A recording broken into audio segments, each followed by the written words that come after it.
नमस्कार दोस्तों, मैं प्रिया सैनी और आप सभी का मेरे चैनल जर्नी ऑफ फेम में बहुत बहुत स्वागत है। कैसे हैं आप सभी? दोस्तों, मुझे उम्मीद है आप सभी बहुत अच्छे होंगे। दोस्तों, सबसे पहले मैं आपसे सॉरी कहना चाहूँगी क्योंकि मेरा जो तबीयत थी मेरी ठीक नहीं थी, तो उसी को देखते हुए मैं बीच में आपको जो ऐसे हैं वो प्रोवाइड नहीं कर पाई। अब मैं थोड़ा बेटर फील कर रही हूँ, तो उसी को देखते हुए मैंने एक ऐसे आपके लिए तैयार किया है।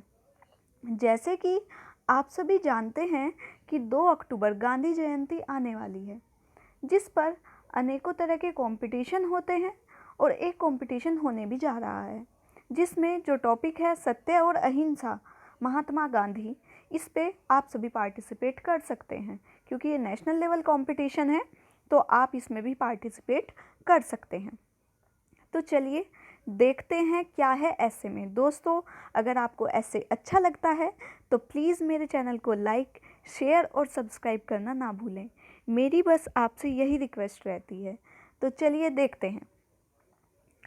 तो स्टार्टिंग मैंने ऐसे करी है। दे दी हमें आज़ादी बिना खड़ग बिना ढाल, साबरमती के संत तूने कर दिया कमाल। ये सभी आपने सुनी होंगी, ये लाइनें बहुत प्रसिद्ध लाइनें हैं। तो इससे मैंने अपनी स्टार्टिंग की है। यह पंक्तियाँ भारत के राष्ट्रपिता मोहनदास करमचंद गांधी जी के लिए कही गई हैं। महात्मा गांधी ऐसे व्यक्ति जिन्हें बापू कहकर संबोधित किया जाता है, क्योंकि इन्होंने भारत को बापू की तरह ही संरक्षण प्रदान किया। अपनी सत्य एवं अहिंसा की नीति के बल पर उन्होंने भारत को ब्रिटिश साम्राज्य से स्वतंत्र कराने में भी महत्वपूर्ण भूमिका निभाई थी। तो आप इस तरह से इंट्रोडक्शन देंगे। देखिए, आपका जितना अच्छा इंट्रोडक्शन होता है, जितना अच्छा परिचय होता है, जितना अच्छा स्टार्टिंग होता है, उससे ही आपका पूरा ऐसे एनालिसिस किया जाता है कि हाँ ऐसे कैसा होगा। तो अगर आपकी स्टार्टिंग अच्छी है तो एग्जामिनर पहले ही इम्प्रेस हो जाता है। तो देखिए, महात्मा गांधी जी का जन्म 2 अक्टूबर 1869 ईस्वी को गुजरात का जो गुजरात के पोरबंदर नामक स्थान पर एक समृद्ध परिवार में हुआ था। इनके पिता का नाम करमचंद गांधी और माता का नाम पुतलीबाई था। सन 1891 ईस्वी में महात्मा जो गांधी थे, उन्होंने इंग्लैंड से बैरिस्ट्री पास कर स्वदेश आए थे, मतलब अपने देश आए थे और बम्बई में वकालत प्रारंभ कर दी थी। किंतु कुछ समय बाद वकालत पूरी करने के लिए वो दक्षिण अफ्रीका चले गए थे।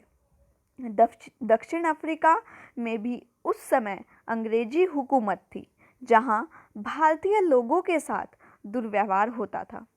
इसी को देखते हुए गांधी जी ने सामाजिक क्रांतिकारी जीवन का श्री गणेश किया। श्री गणेश का मतलब होता है बच्चों कि प्रारंभ किया। तो हम ऐसे वर्ड यूज़ करते हैं जो कि अच्छे लगते हैं, जिसका आधार केवल सत्य और अहिंसा का मार्ग था। उन्होंने पूरा जो अपने आंदोलन चलाए थे वो सत्य और अहिंसा के आधार पर चलाए थे। अब देखिए, उससे रिलेटेड आप एक कोटेशन लिखेंगे हैं। चल पड़े जिधर दो पग डगमग, चल पड़े कोटि पग उसी ओर, पड़ गई जिधर भी एक दृष्टि, गड़ गए कोटि दृग उसी ओर। तो इस तरह आप एक कोटेशन लिख सकते हैं उनसे रिलेटेड। अब देखिए, गांधी जी सत्य और अहिंसा के पुजारी थे।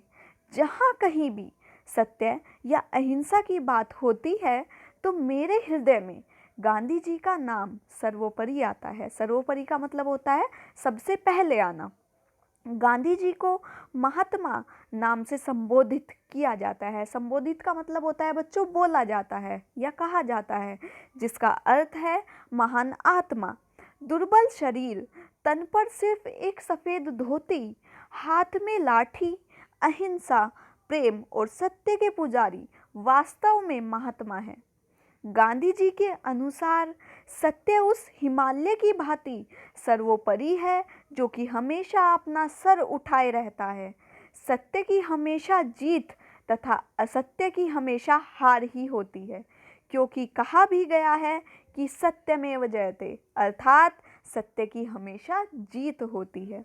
अतः भारत की नींव हमेशा सत्य पर ही अडिग रही, जिस कारण अंग्रेजी शासन को इसके आगे घुटने टेकने पड़े।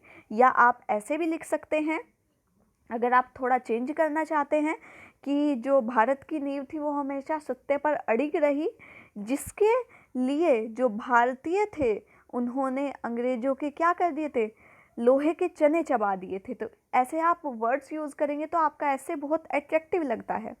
भारत में अपने उद्देश्य की पूर्ति के लिए गांधी जी ने गुजरात के अहमदाबाद में एक आश्रम की स्थापना की थी। इसके बाद अंग्रेज सरकार के विरुद्ध इनका संघर्ष प्रारंभ हुआ और भारतीय राजनीति की बागडोर अपने हाथों में संभाल ली। वह यह बात अच्छे से जानते थे कि सामरिक रूप से संपन्न ब्रिटिश सरकार से भारत को मुक्ति लाठी और बंदूक के बल पर नहीं मिल सकती। इसलिए उन्होंने सत्य और अहिंसा नामक दो स्तंभों का सहारा लिया। स्तंभों मतलब दो स्तंभ, जैसे पिलर कहते हैं जिसे। गांधी जी ने इसी आधार पर कई आंदोलन, जैसे असहयोग आंदोलन, नमक सत्याग्रह आंदोलन, चंपारण सत्याग्रह, सविनय अवज्ञा आंदोलन, भारत छोड़ो आंदोलन इत्यादि का नेतृत्व किया। अतः यह कहने में कोई अतिशयोक्ति नहीं होगी कि, अब इससे रिलेटेड आप एक कोटेशन लिखेंगे, सिर्फ एक सत्य एक अहिंसा दो हैं जिनके हथियार, उन हथियारों से ही तो कर दिया यह देश आज़ाद। तो इन दो हथियारों से ही हमारा देश आज़ाद हो चुका था। दोस्तों आगे देखते हैं। स्वतंत्रता संग्राम के दौरान गांधी जी ने दुनिया को सत्याग्रह की भावना का परिचय दिया, जिसका अर्थ है सत्य के प्रति समर्पण, सत्य पर अडिग और असत्य का सक्रिय रूप से लेकिन अहिंसा पूर्वक विरोध करना। जीवन में कभी भी किसी से हिंसात्मक रूप से पेश आना उस पशु की भांति है जिसमें सोचने समझने की शक्ति नहीं होती है, सोचने समझने की क्षमता ही नहीं होती है। तो मतलब पशु क्या करते हैं, एकदम से हिंसा करते हैं, एकदम से आप किसी पशु को छेड़िए तो वो आपको काटने दौड़ेगा, तो उससे क्या है, वो हिंसात्मक रूप है। और जो अगर मनुष्य भी ऐसा करने लगे तो वो पशु की ही भांति है। तो ये लाइन मोस्ट इम्पोर्टेंट है, ये लाइन आप जरूर लिखेंगे। अतः मनुष्य को सादा जीवन उच्च विचार नामक शब्दों को अपने अंतर्मन में उतारना चाहिए। गांधी जी आज हमारे बीच नहीं है, किंतु गांधीवाद के नाम पर उनके विचार आज भी पूरी दुनिया को राह दिखाते हैं। उनके जन्मदिन को विश्व भर में अहिंसा दिवस के रूप में मनाया जाता है। अतः आज के परिप्रेक्ष्य में जैसा हिंसात्मक वातावरण फैला है, ऐसे में गांधी जी के विचार अपनाने की प्रासंगिकता महसूस की जाती है। गांधी जी ने शताब्दियों का मतलब है 100 वर्ष को क्या कहते हैं, शताब्दी कहते हैं, सेंचुरी जिसे कहा जाता है बच्चों। गांधी जी ने शताब्दियों से सोए हुए भारतवर्ष को जगाने का कार्य किया। उनका जीवन हम भारतवासियों के लिए ही नहीं बल्कि पूरी मानवता के लिए अनुकरणीय है। तो इस तरह से आप अपने ऐसे का एंड करेंगे, क्योंकि लास्ट में हम ये बता रहे हैं कि जो गांधी जी के विचार थे वो आज भी प्रासंगिक हैं, आज उनकी बहुत ज़्यादा आवश्यकता है। ठीक है, तो ऐसे आप अपने जो ऐसे है उसका एंड करेंगे। आपके ऐसे में सारी चीज़ इंक्लूड हो चुकी हैं। आपका ऐसे एक बहुत अच्छा ऐसे होगा। लास्ट में आप एक कोटेशन से एंड कर सकते हैं। सत्य का तेल, अहिंसा की बाती, अमर ज्योति जलती रहे हमेशा मेरे साथी, तेरे पद चिन्हों पर बापू दुनिया सारी चलती रहे, तेरे पद चिन्हों पर बापू दुनिया सारी चलती रहे।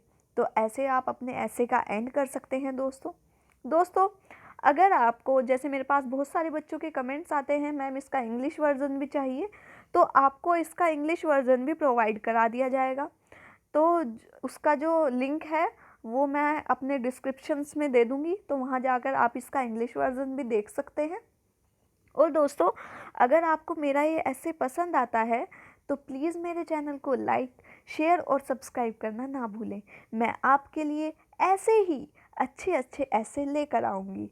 और साथ ही आपके जो कंपटीशन एग्ज़ाम में ऐसे इम्पोर्टेंट होते हैं उसके लिए भी मैं अच्छे से अच्छे ऐसे बनाते रहती हूँ, तो वो भी आपसे मिस नहीं होंगे, जो कि आपके लिए भविष्य में बहुत ही बेनिफिशियल होंगे।